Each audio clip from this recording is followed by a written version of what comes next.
Kenapa mau kaya? Apa kaya menjamin masuk surga?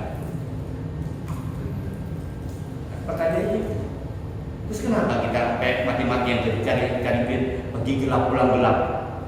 Kaya ya kagak gitu kan? Tapi banyak waktunya udah berbuat.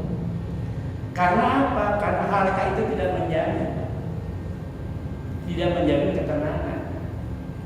Kalau mau main kaya, siapa manusia terkaya di dunia yang pernah Allah kirimkan? Yang pernah Allah kasih? Siapa? Sulaiman. Orang mesti kalah. Sulaiman. Nabi Sulaiman. Jelas dalam Al-Quran disebutkan, dan aku berikan Sulaiman kulla syai', segala sesuatu. Yang namanya segala sesuatu berarti apa? Semua. Kalau kita sekarang ada bangsa yang kuat, tentaranya kuat, tentara pada manusia. Kalau Nabi Sulaiman tentaranya apa kata Al-Quran?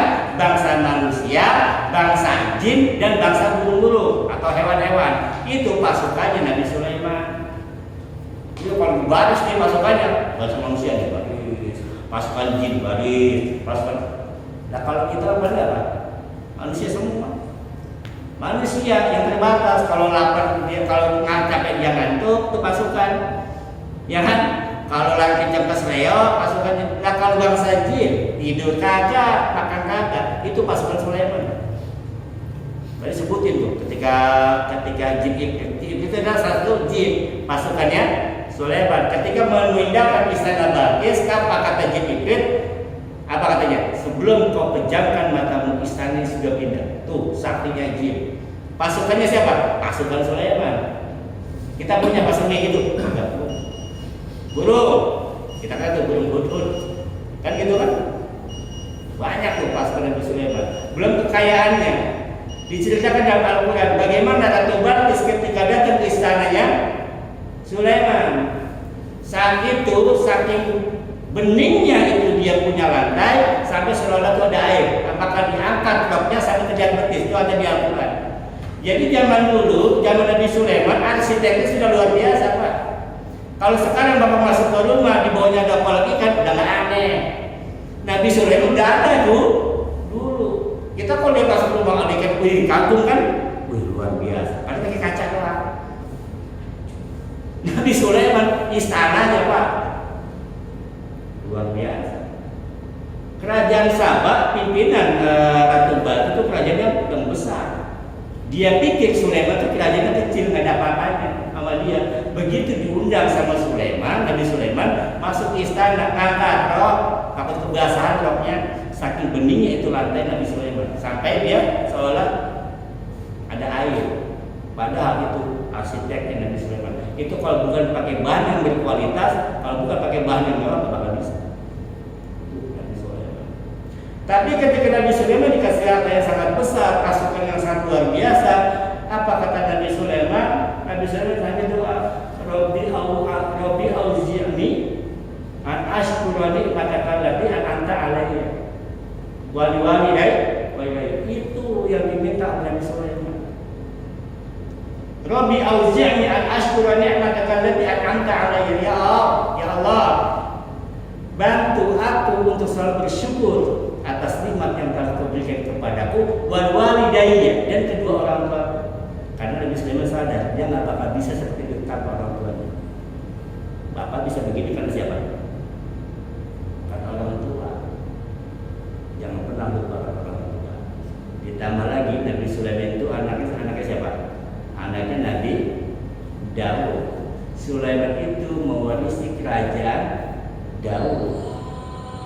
Jadi Nabi Sulaiman itu selalu minta tolong kepada Allah agar dibantu bisa bersyukur kepada Allah Subhanahu wa Ta'ala. Wali-wali itu yang diminta Nabi Sulaiman, luar biasa. Nabi Sulaiman aja kalau kita mau nyomong-nyomongan harta, itu Nabi Sulaiman contoh yang paling baik kalau kita ingin bersyukur kepada Allah Subhanahu wa Ta'ala. Allah sudah kasih nikmat-nikmat itu sebagai contoh. Maka dalam Al-Fatihah kita minta siratal ladzina an'amta alaihim. Jalan orang-orang yang telah Kau berikan nikmat. Allah memberikan nikmat bukan kepada kita cuma 4 orang yang Allah kasih nikmat. Ada dalam Al-Quran. Siapa nikmat-nikmat itu Allah berikan kepada wasiddiqin, wasyuhada, wassalihin. 4 orang inilah yang Allah berikan nikmat sehingga dapat sampai menuju ke jalan Allah Subhanahu wa taala, bukan kepada kita tapi kepada 4 orang ini. Jadi kalau kita ingin menuju siratnya Allah, menuju surganya Allah, menuju ridhonya Allah, ikuti 4 orang ini. Karena apa? Mereka ini akan diberikan nikmat. Kita berharap supaya kita bisa masuk ke yang 3 golongan. Satu mana mungkin? Minan nabiyyin, mungkin nggak jadi nabi? Enggak.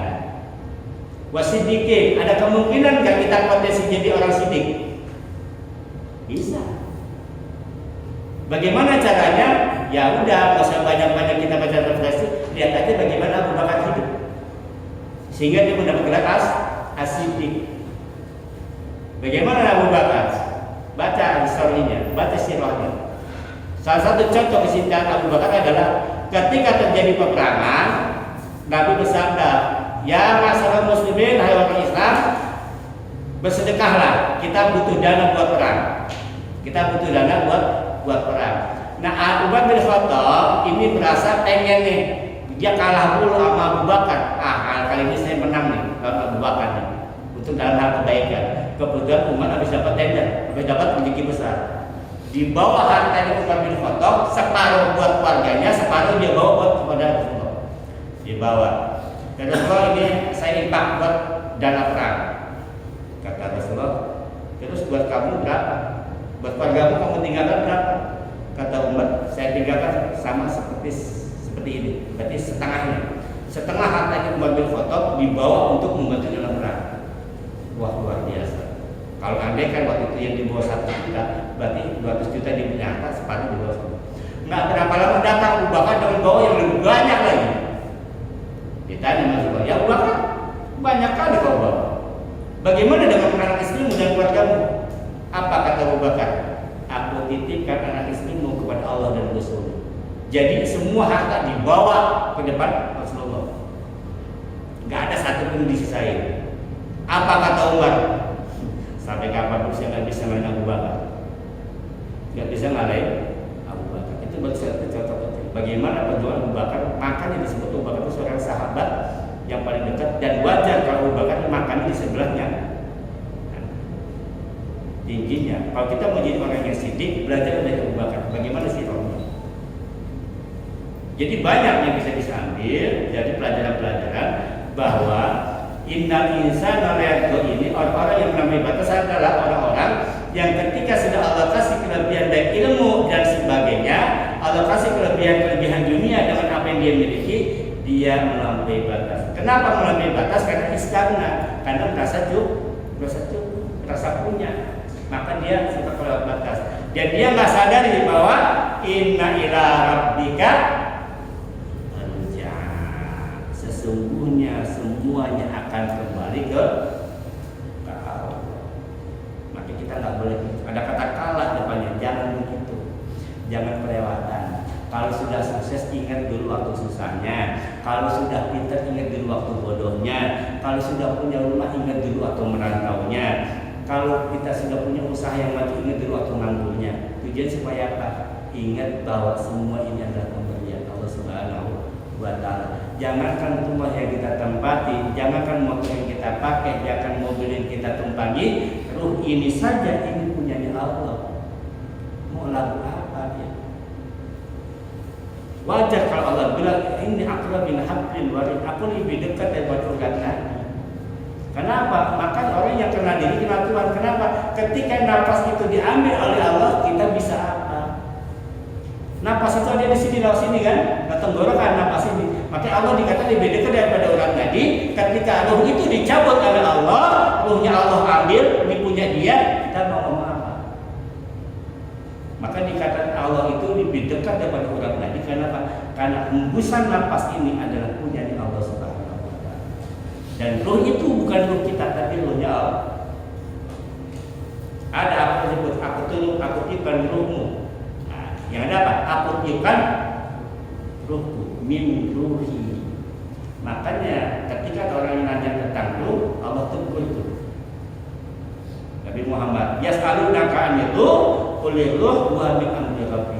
Kalau ada yang nanya kepada Muhammad tentang Nuh, bilang, oh tuh saya tahu.